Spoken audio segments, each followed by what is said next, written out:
Welcome to this video where we're going to show you how to calm down a frustrated dog who's very high in his energy, who jumps up, who bites the leash, who tries all kinds of things, how we calm them down in such a situation. And that's what I want to show you. Because what is the reason a dog gets frustrated? There's obviously a number of things you want. We're going to walk through that in a moment. But before we start here, there are obviously a number of things that you always want to rule out. Because if you have a dog that's very high in his energy, one of the things that's very important is that he gets enough sleep. Well, we have in our online workshop, we go through a number of points that are important when a dog is high in his energy, so we're not going to walk through that right now. But I'd like to show you what can you do in such a situation, because the moment your dog is very frustrated, you want to make that behavior as short as possible. You want to leave him in that frustration mode as briefly as possible, because compare it to yourself. What would it be like for you if you have negative, frustrated thoughts in a day and you go into it all day? Then that's not going to be a nice day. And chances are the next day you won't have a nice day again because you're feeling those emotions from the day before. So when you have a dog who is in his frustration, one is very important to find out what is the reason the dog is so frustrated. Two is, how can we make sure that that dog is in that frustration as briefly as possible? And so what we're going to discuss in this video, what is the best thing to do with that dog in such a situation? And I hope you understand that this is different for each situation. We can't control the situation.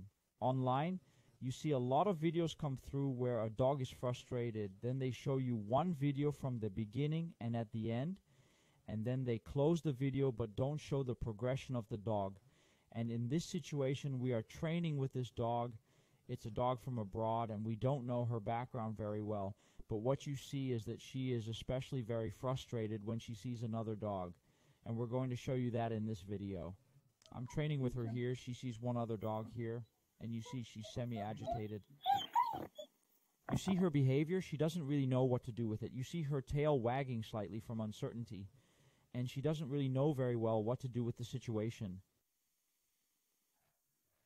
Well, and at that moment, when you see that she is in that situation, you notice that she gets frustrated, and so she starts biting, starts jumping up, gets restless, and actually turns it into a situation where she needs help from me in this situation.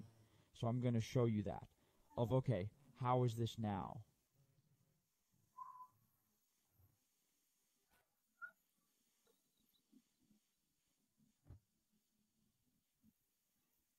Well, in this situation, obviously, in this state, we want to have her as short as possible.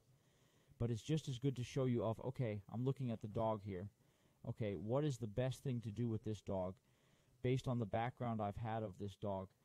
What is particularly the trigger with her is the moment she sees another dog and she is tied up. The moment she can go to the dog, then she doesn't really know what to do with it either. But our experience is that once she knows a dog, the frustration decreases, and we also see that she eventually gets on better with this. So what we're actually doing is, again, we want to make this situation as short as possible, that she's in that frustration. So what are we going to do? I'm going to have the woman who's here, the owner of the dog, I'm going to walk in front of us. And are going to make sure that at least the dog, the trigger of the other dog, is less of a problem for her by walking with someone. This is a really great tip that I have for certainly dogs that are insecure when they are with other dogs. The moment a dog walks in front of you, very often you can also walk behind another dog in the park to practice that another dog in sight is just neutral, because that's what we ultimately want. She's semi-interested, and we're actually going to get her out of the situation so that she calms down a little bit.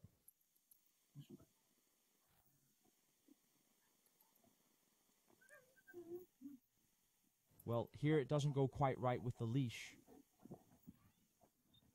What a lot of people here often do is increase the distance. Just the question is more of when your dog is totally out of it, frustrated, and not so sure what to do with the other situation. Then when you get out of a situation and walk apart, the question is, what has your dog learned in that moment? Doesn't that behavior in that moment just compound the frustration? So what we want is for her to learn at some point, okay, we're fine walking with that other dog. And I'm going to show you how we do that. So in this situation, because here she's a little frustrated, but what I want to show you here is we put some distance between us. See, here she actually chooses herself to walk with us.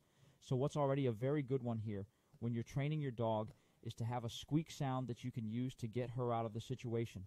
And what you see here next is that she's going to smell here. This is actually where you want to go. A dog uses 60% of its brain when it comes to smell ability. So if you can get your dog to use his nose more in situations where he's very stressed, that's a very nice solution to get that dog out of that frustration faster. So my advice is, if your dog can do it himself, try walking your dog to make sure he gets into a calmer flow and starts using his nose. Often you'll see that they'll start walking back and forth and they'll eventually find peace by starting to use that nose. But if that doesn't work, so it works super well to sprinkle some feed here, so where you actually force the dog to start using his nose in this situation in order to keep that dog out of frustration again as quickly as possible. Good. Yes, it's good. Good. What's interesting here, though, is that we actually let her be calm and not put pressure on the leash. The moment you put pressure on a leash on a reactive dog, you often see the frustration increase. When there's pressure on that leash, and that the conditioned reaction is that they're actually going to lunge. So here we are letting her look curious now, and what you could do in this situation, which I do use quite often, is if a dog is focused on that other dog and you can't get her out at that point with a squeak, for example, then it can work very well to sprinkle a feed or two around this, because your dog hears the dropping, and then it is very contradictory not to then start sniffing around and use her nose to smell and eat the food.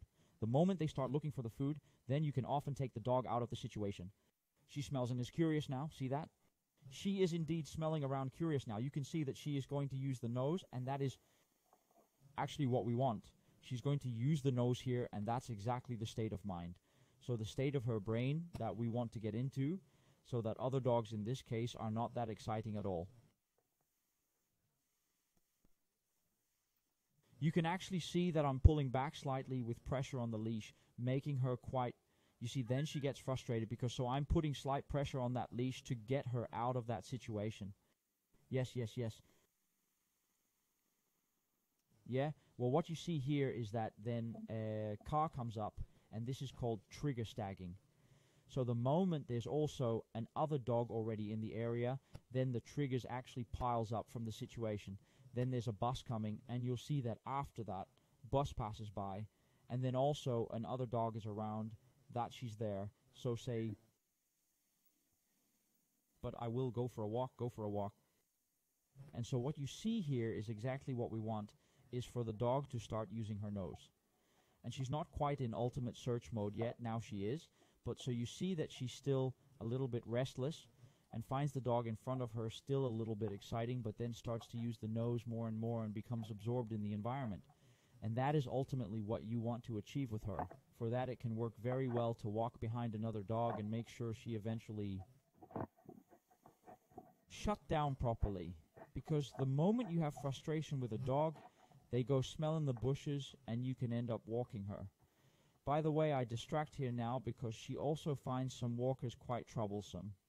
So what I do here is I give her a little bit more space because walkers are coming here. So I make sure I anticipate that. I actually keep her out of the situation that so she doesn't have to react to those people. I distract her a little bit here with food, and then I can continue on my way. That can also be another trigger that makes her frustrated, but you can see from the dog that she is already coming into a finer, more relaxed state. And that's purely because we're walking after another dog, keeping the triggers low, getting her to use that nose so that she's going to sniff, and that causes her to find more relaxation. Here she goes to it. This is exactly what we want. This is the state in which you want her to be able to close out from frustration, yet well. So a couple of key points is important. So Get your dog out of that frustration very quickly. Make sure that you use treats in the environment to throw around so that they get that nose going as quickly as possible. And make sure that your dog, eventually, you can make sure that your dog gets into the state of relaxation by letting them sniff, so they drop into the state of relaxation. And the great thing is, if you can do this when the trigger that they're getting frustrated with is around anyway, because the moment we are always just avoiding the trigger and avoiding the frustration, then your dog is not learning to deal with that frustration. Whereas the moment your dog gets into the frustration, we can take the dog out of the frustration, but we can make sure that she becomes familiar with what they are getting frustrated with. And then, as you become more and more familiar with what they get frustrated with, you'll see that eventually that frustration decreases. You'll see that when we are walking up to this dog, she's less frustrated, and so we can walk her easier already. Thanks for watching, and I'll show you some more videos where we make sure that frustrated dogs use their noses to eventually get out of that frustrated state.